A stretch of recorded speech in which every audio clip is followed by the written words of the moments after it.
नमस्कार, मुद्दा देख रहे हैं आप। आपके साथ मैं हूं पूजा कविया गोमा। चीन ने एक बार फिर से जमीन के साथ साथ समंदर में अपने विस्तारवादी इरादों का संकेत दिया।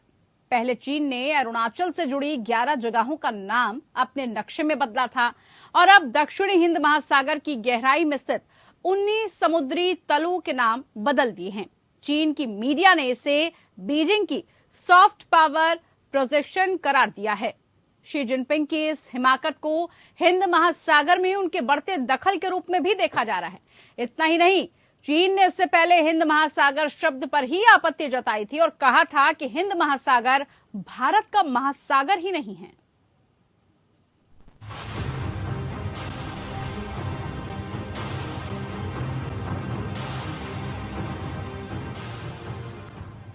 चीन ने एक बार फिर से अपने विस्तारवादी इरादों का खुलकर ऐलान किया है।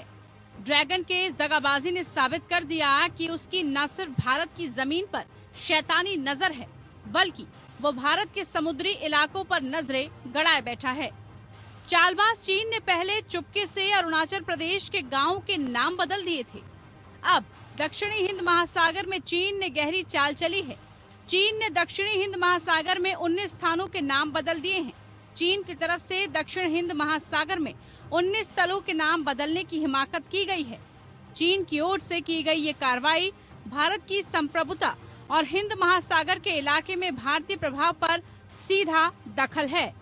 एक महीने के भीतर शी जिनपिंग की भारत की संप्रभुता के साथ छेड़छाड़ की ये दूसरी हिमाकत है। इसे चीन के विस्तारवादी रवैये और हिंद क्षेत्र में चीन की बढ़ती दखल के रूप में देखा जा रहा है।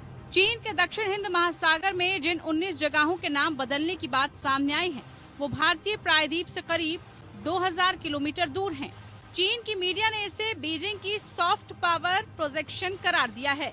हिंद महासागर में चीन द्वारा बदले गए 19 समुद्री तलों के नामों में 6 ओमान तट और अफ्रीकी हॉर्न से दूर जिबूती के चीनी बंदरगाह के करीब है। इसके अलावा रिस पर और एक अंटार्कटिका की ओर गहरे हिंद महासागर के रिम फीचर्स के पूर्व में स्थित है। इतना ही नहीं, चीन ने इससे पहले हिंद महासागर शब्द पर ही आपत्ति जताई थी और कहा था कि हिंद महासागर भारत का महासागर नहीं है। भारत को घेरने में लगा चीन की एक के बाद एक नई साजिशें रच रहा है।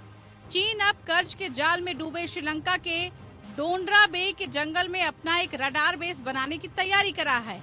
इस रडार बेस के जरिए वो भारत की जासूसी कर सकेगा। इसके साथ ही चीन के लिए हिंद महासागर में भारत, अमेरिका और ब्रिटेन की नेवल एक्टिविटीज पर नजर रखना आसान हो जाएगा। चीन अगर श्रीलंका में रडार बेस बना लेता है तो भारतीय परमाणु प्रतिष्ठान भी उसकी जद में होंगे। इसके अलावा भारतीय मिसाइल टेस्टर साइट भी चीन के रडार की रेंज में आ जाएगी। ऐसे में चीन का ये कदम भारतीय सुरक्षा तंत्र की चिंता बढ़ाने वाला है। इससे क्षेत्र में तनाव और बढ़ जाएगा। इतना ही नहीं, हिंद महासागर में भारत को घेरने के लिए चीन ने अफ्रीकी देश जिबूती में अपना सैन्य अड्डा स्थापित किया है। चीन के इस कदम से हिंद महासागर में भारत के लिए गंभीर चुनौतियां खड़ा होने का खतरा है। पेंटागन की रिपोर्ट में कहा गया है कि 2016 से चीन जिबूती में सैन्य अड्डे का निर्माण कर रहा था और साल 2022 से ये सैन्य अड्डा संचालित हो गया है। चीन यहाँ बड़े पैमाने पर एयरक्राफ्ट कैरियर, युद्धपोत, पनडुब्बियां तैनात करने की तैयारी में है। दरअसल चीन पाकिस्तान और श्रीलंका समेत कई देशों में बंदरगाहों और बुनियादी ढांचे में निवेश के साथ रणनीतिक हिंद महासागर क्षेत्र में प्रभाव बढ़ाने का प्रयास कर रहा है। चीन का उद्देश्य साफ तौर पर हिंद महासागर क्षेत्र में भारत के मजबूत प्रभाव का मुकाबला करना है। जहां हिंद महासागर रिम एसोसिएशन जैसे भारत समर्थित संगठन ने मजबूत जड़ें जमा ली हैं, जिसके 23 देश सदस्य हैं। आज ताजा घटनाक्रम में हिंद महासागर में जगहों का नाम बदलना हिंद महासागर में चीनी शासन को प्रोजेक्ट करना है। अरुणाचल प्रदेश और हिंद महासागर में जगहों के नाम बदलना चीन की कम्युनिस्ट पार्टी की मध्य साम्राज्य की मानसिकता को दर्शाता है। ये बिल्कुल ब्रिटिश राज की 19वीं सदी में प्रभुत्व और ताकत को दिखाने वाले नजरिए जैसा है। ऐसे में भारत को बेहद सतर्क रहने की जरूरत है। Bureau report, APN news.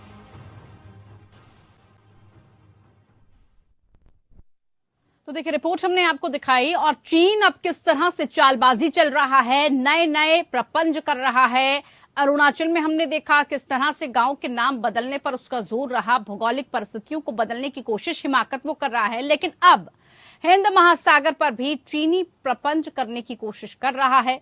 अब बड़ा सवाल ये बन रहा है कि इस नामकरण के बाद कितना असर भारत पर इसका पड़ने वाला है। क्या सिर्फ भारत पर दबाव बनाने की वो कोशिश कर रहा है या फिर वो अपनी विस्तारवादी नीति को आगे बढ़ा रहा है? इसको लेकर आज हम खास चर्चा करेंगे। साथ ही ये भी समझने की कोशिश करेंगे कि आखिरकार दक्षिण हिंद महासागर में जो 19 जगहों के नाम वो बदल रहा है उसका कितना असर पड़ रहा है। देखिए, जगहों के नाम बदल देने और सिर्फ कह देने मात्र से चीन क्या वाकई में जो कोशिश कर रहा है वो कोशिश असरदार हो सकती है? क्योंकि आप अगर किसी भी जगह का नाम बदल रहे हैं उसके कुछ कानूनी पेच होते हैं, उसमें कुछ डॉक्यूमेंट्स होते हैं, कुछ उसमें लीगल एस्पेक्ट्स होते हैं। क्या उन सब का ख्याल चीन रख रहा है या सिर्फ वो नाम बदलने के साथ ही भारत पर दबाव बनाने की कोशिश करता है, जो उसकी नापाक कोशिश अक्सर रहती है? क्या चीन वही मंसूबे बार बार अपना रहा है? साथ ही ये भी हमने देखा कि कैसे जो चीन है वो अपनी पनडुब्बी या सैन्य जहाजों की ताकत भी बढ़ाने की कोशिश कर रहा है। 4 महीने तक हिंद महासागर में उसकी जो पनडुब्बी है वो रही थी। इसके अलावा चीनी पनडुब्बी इस वैकल्पिक रास्ते के लिए आखिरकार क्या भारत के लिए खतरा उत्पन्न कर सकती है? और भौगोलिक नाम जो बार बार वो बदल रहा है उसके पीछे क्या उसकी स्ट्रेटजी है? आखिरकार उसके पीछे उसकी मंशा क्या है? भौगोलिक नाम बदल देने से क्या वो सीमा उसकी हो जाएगी? पहले हमने देखा कि किस तरह से सीमाओं को बदलने की और उसमें घुसपैठ करने की कोशिश वो अरुणाचल से करता आ रहा है, और अब समुद्री जो घुसपैठ है उसमें अब वो लगातार कोशिश कर रहा है कि कैसे उसमें घुसपैठ की जा सके। तो हमारे साथ खास मेहमान जुड़ चुके हैं इसी पर चर्चा करने के लिए। हमारे साथ सुरेश गोयल जी, पूर्व राजनयिक, जुड़े हैं। बहुत स्वागत है सुरेश जी कार्यक्रम में आपका। बात आज हम कर रहे हैं चीन की चालबाजी की, अब किस तरह से वो दक्षिण हिंद महासागर के 19 जगहों के नाम बदल चुका है। लेकिन सुरेश जी, सीधा सा सवाल यह है कि इस नामकरण के बदले या इस तरह के जो नामों को वो बदल रहा है, भौगोलिक स्थितियां बदलने की कोशिश कर रहा है, क्या इसका असर पड़ने वाला है कुछ? जी बिल्कुल असर पड़ेगा इसका।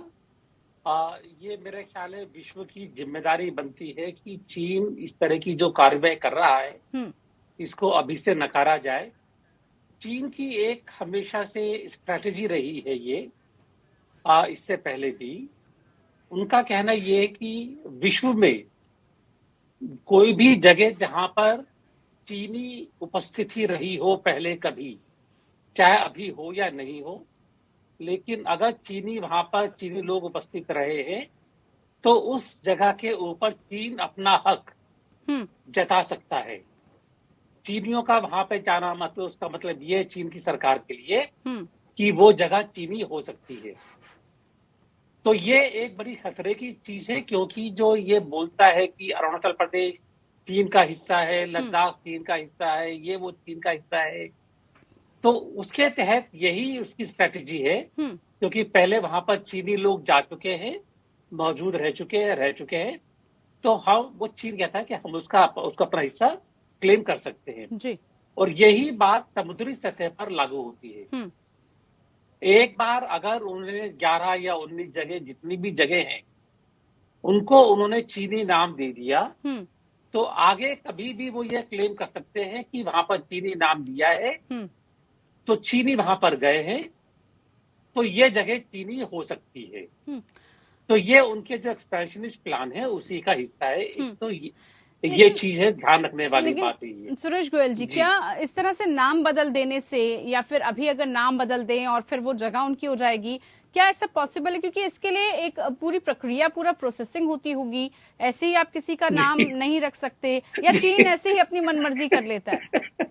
चीन अभी तक अपनी मनमर्जी करता आ रहा है। हाँ। इसी तरह उसने तिब्बत पर हमला किया था, इसी तरह उसने शिनचियांग को अपने में मिलाया था बिना किसी वजह से, और किसी ने मना नहीं किया। गिरगिट बाल्टिस्तान में उसके लोग काम कर रहे हैं, कोई मना नहीं कर रहा है। हिंद महासागर में अपना कब्जा जमा रहा है ये। तो चीन की यह आदत है, करता रहा है, और इसीलिए मैंने ये कहा है कि इस मामले में अंतरराष्ट्रीय समुदाय को अभी से कोई ना कोई रास्ता निकालना होगा। बिल्कुल।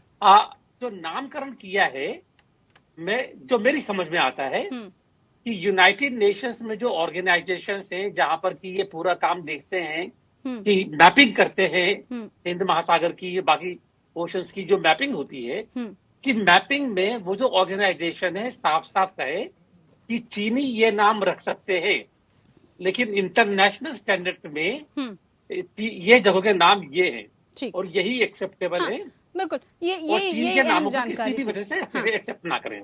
बिल्कुल कि देखिए कुछ नॉर्म्स है, जैसे आपने भी जिक्र किया, उसको जो है भारत को पुरजोर तरीके से रखना होगा। इसको चर्चा करेंगे हम इस पर आगे।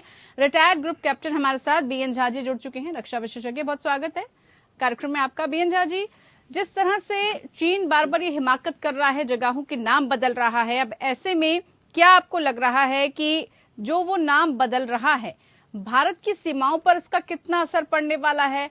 क्या इससे हम ये समझें कि भारत को डरने की या पैनिक करने की जरूरत है, या भारत को सचेत होने की आवश्यकता है? क्योंकि जैसे अभी सुरेश जी ने भी बताया कि अगर वो ऐसे नाम बदलता है तो धीरे धीरे वो उस पर कब्जा भी कर सकता है, वो ये एकाधिकार जता सकता है कि देखिए इसका नाम बदल गया है तो ये जगह मेरी हो गई है।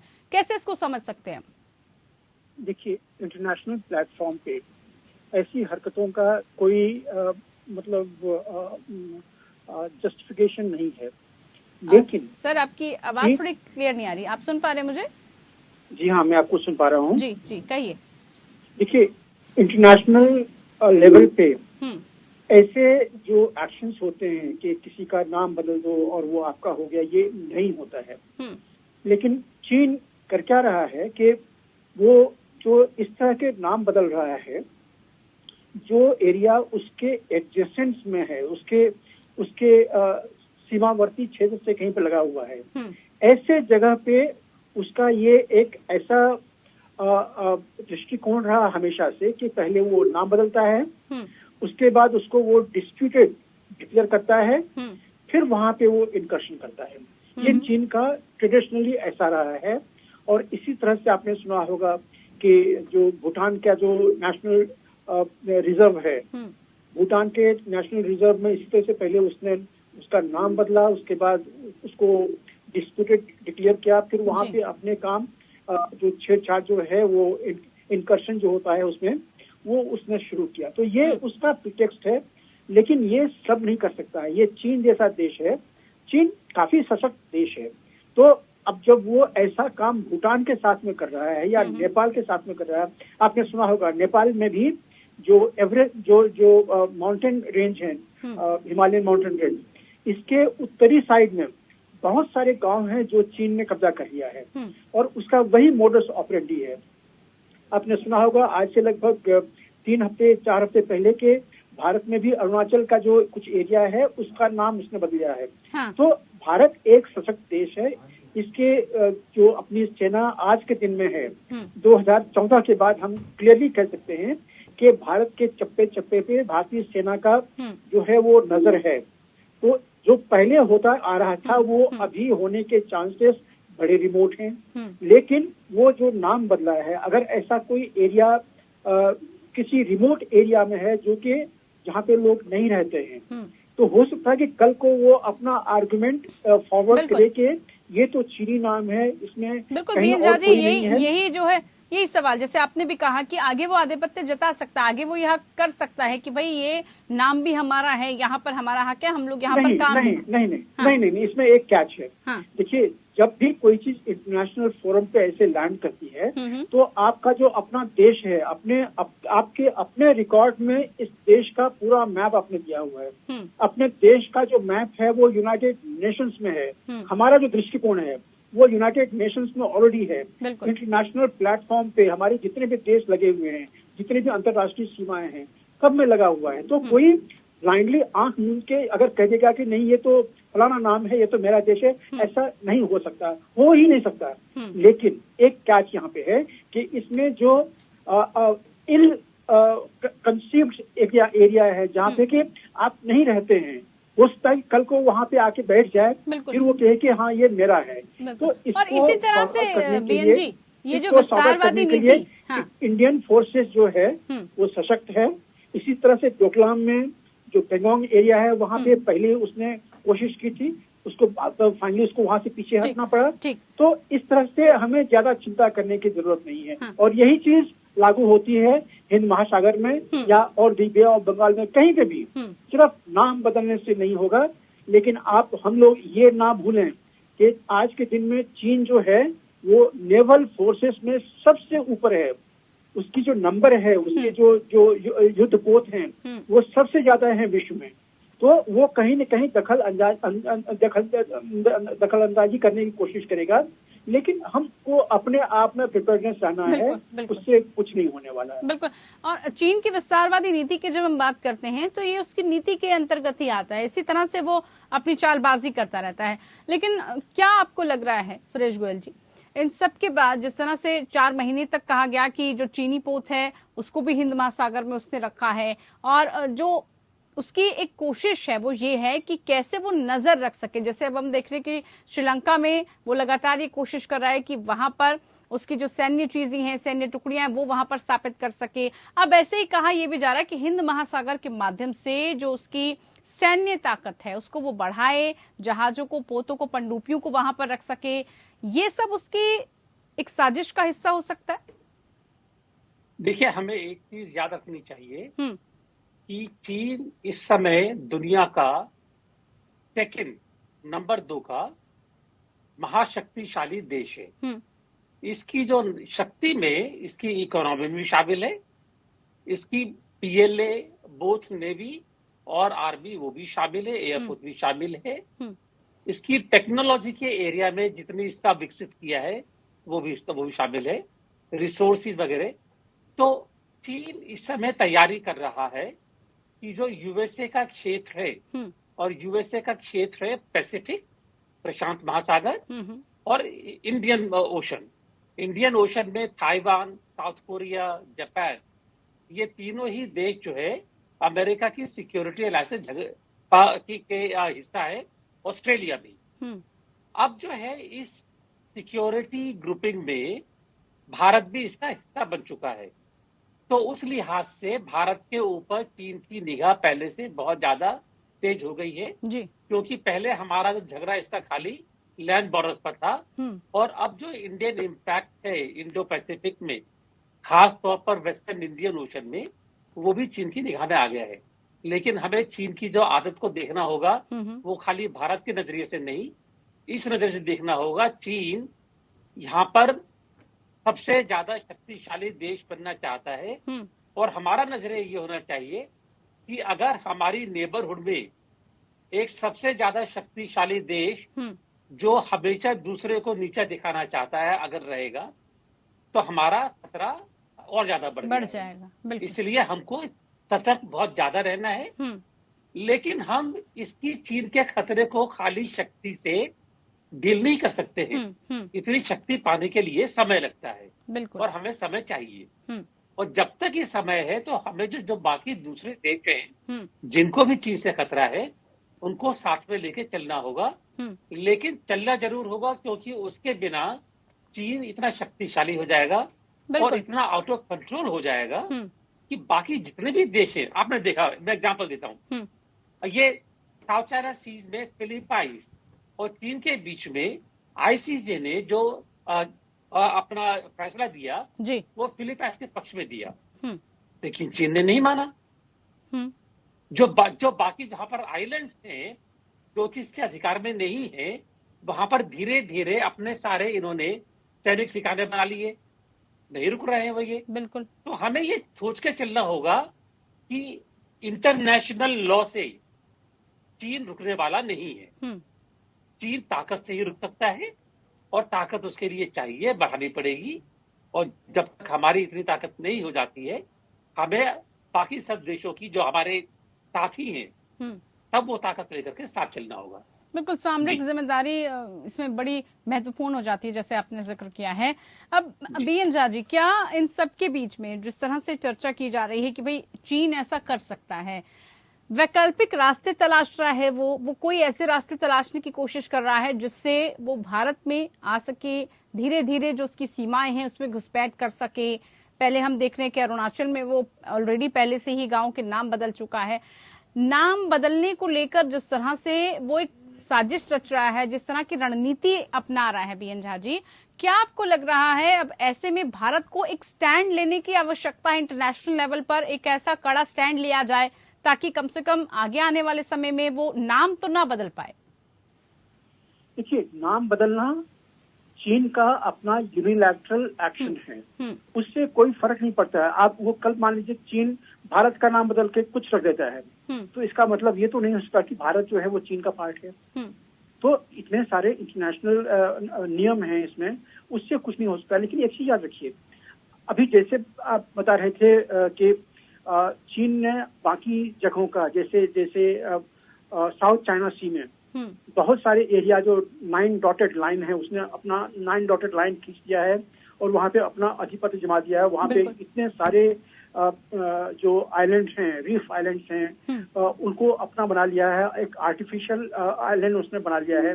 तो ये सब उसने बाकी देशों को, जैसे जिसमें के फिलीपींस हैं, जिसमें जो मलेशिया का पार्ट है, जिसमें कुछ ताइवान के हैं, उसमें वियतनाम के हैं, ये सारे देशों के जो टेरिटोरियल वाटर हैं उसके अंतर्गत में भी चीन ने ऐसा किया है। और चूंकि चीन उस एरिया में एक महाशक्ति के तरफ में अपना जो वर्चस्व बना रहा है, तो इसलिए जो छोटे छोटे कंट्री, जैसे अभी वो जिक्र कर रहे थे कि इंटरनेशनल लॉ ऑफ जस्टिस ने एक नियम पास किया था कि साउथ चाइना सी में चीन ऐसा नहीं कर सकता है। अनक्लॉज है यूएन लॉ ऑफ वाटर्स में जो है, वाटर ऑपरेशंस में जो अनक्लॉज है, उसको चीन मतलब उसको क्रॉस नहीं कर सकता है। लेकिन उसने अभी कहा कि नहीं, मैं नहीं मानता हूँ। हालांकि ये जो केस है इसको फिर से यूएन में लेके गए हैं जो अफेक्टेड पार्टीज हैं, लेकिन जहाँ पे कहते हैं ना कि जिसकी लाठी उसकी भैंस, तो जब तक आपके सामने में एक कमजोर पार्टी रहेगी तो जिसकी लाठी उसकी भैंस हो सकती है जी। लेकिन कल के दिन में जब एक इंटरनेशनल लॉ जो है वो इसमें लागू होता है तो फिर उसके बाद चीन आगे नहीं बढ़ पाएगा। और इसीलिए अभी तक जो उसने अधिग्रहण कर लिया, जैसे हमारा लद्दाख में हमारे जो अक्साई चीन में उसने अधिग्रहण कर लिया है। 2013 में डेप्सांग प्लेन में आके वो आधे जो डेप्सांग प्लेन है 490 स्क्वायर किलोमीटर, उसने आके अधिग्रहण कर लिया है। तो ये 2013 में हुआ है। जो अक्साई चीन है वो 1959 में ही 60 में ही हो गया था उसका अधिग्रहण। तो ये जो ऑलरेडी कर चुका है वहां से उसको निकालना हमें मुश्किल पड़ रहा है। लेकिन कल को वो ऐसा अधिग्रहण हमारे महासागर में ना करे, बे ऑफ बंगाल में ना करे, इंडियन ओशन में ना करे, उधर जो पाकिस्तान के आसपास में उसने जो आइलैंड लिए हुए हैं वहां पे ऐसा ना करे। तो इसके लिए भारत को ही सशक्त रहना पड़ेगा। और एक जो अलायंस की बात कर रहे थे अभी, मैं उसको बहुत ज्यादा उसको तवज्जो नहीं देता, क्योंकि देखिए ये जो 4 देशों का जो एक समूह बना हुआ है क्वाड में सिक्योरिटी एलिमेंट नहीं है, इसमें मिलिट्री नहीं है। एक दूसरा जो तरीका था मलाबार एक्सरसाइज हम लोग करते थे, अभी भी कर रहे हैं, जिसमें के जो 4 देश हैं ये इनके नेवी जो आके साथ साथ करते हैं। लेकिन मलाबार का जो दायरा है, उसका जो रेलेवेंस एरिया है, वो हमारे जो इंटरनेशनल वाटर हैं उसके और उसके बियॉन्ड है। इंटरनेशनल वाटर में कोई क्या करता है वो आपकी प्रॉब्लम नहीं है जी। जितना आपका अधिपत्य है इंटरनेशनल वाटर में उतना किसी और का भी है, लेकिन उसमें कुछ क्लॉजेस हैं और उसी क्लॉज का एक फायदा उठा के चीन यहाँ पे घुसने की कोशिश कर रहा है। आपको पता है कि मलाबार स्ट्रेट जो है, मलाबार स्ट्रेट में जो अगर कोई आने, मलाबार स्ट्रेट नहीं, जो हमारा जो एक अभी जो इंटरनेशनल शिपिंग का रास्ता है जी जी, तो उसमें चीन को अगर हम रोकना चाहें तो हम रोक सकते हैं उसको। लेकिन इसीलिए चीन को अपने एक ऑल्टरनेट जो छोटे छोटे रास्ते हैं, वो बहुत सारे द्वीपों के थ्रू में वो चीन इंडियन ओशन से निकल के बाहर निकल सकता है। ये उसने पहले भी कोशिश की है और आज के भी दिन कोशिश की है। तो मलाक्का स्ट्रेट जो है, मलाक्का स्ट्रेट में अगर कल को हम चीन को ब्लॉक कर लेते हैं तो वो अपना जो आने जाने का रास्ता है इंडियन ओशन में, क्योंकि उसका भी इंटरेस्ट है, चाहे वो हम्बन टोटा हो श्रीलंका का, चाहे सेचेल्स आइलैंड हो, चाहे पाकिस्तान के जो वो उसने पोर्ट बनाए हुए हैं। तो इन सभी जगहों में उसको आने जाने का वो रास्ता एक निकालना पड़ेगा। तो हमने अगर मलक्का स्ट्रेट को ब्लॉक कर लिया, जो हम कर सकते हैं, तो उसके बाद चीन को एक दूसरा रास्ता होना चाहिए, और उसी में वो पिछले लगभग 3 साल से लगा हुआ है कि अगर मलक्का स्ट्रेट ब्लॉक कर दिया इंडिया ने, तो उसका ऑल्टरनेटिव क्या है फिर यहाँ आने का, और उसने खोजा हुआ है, छोटे छोटे रास्ते हैं, उसने खोजा हुआ है। इसीलिए वो वैकल्पिक रास्तों की हम बात करें कि वो खोजने की कोशिश कर रहा है। बिल्कुल जी। तो चर्चा की हमने इसी को लेकर कि किस तरह से चीन अपने नापाक मंसूबों को लगातार अंजाम दे रहा है। आप खास मेहमान हमारे साथ जुड़े, बहुत शुक्रिया। विस्तार से चर्चा की हमने कि कैसे भारत इस पर स्टैंड ले सकता है, और हिंद महासागर पर जो चीन अब अपना हक जताने लगा है, नाम बदलने लगा है, ये आगे आने वाले दिनों में क्या रुख देखेगा, ये देखना होगा। फिलहाल के लिए इतना ही। नमस्कार।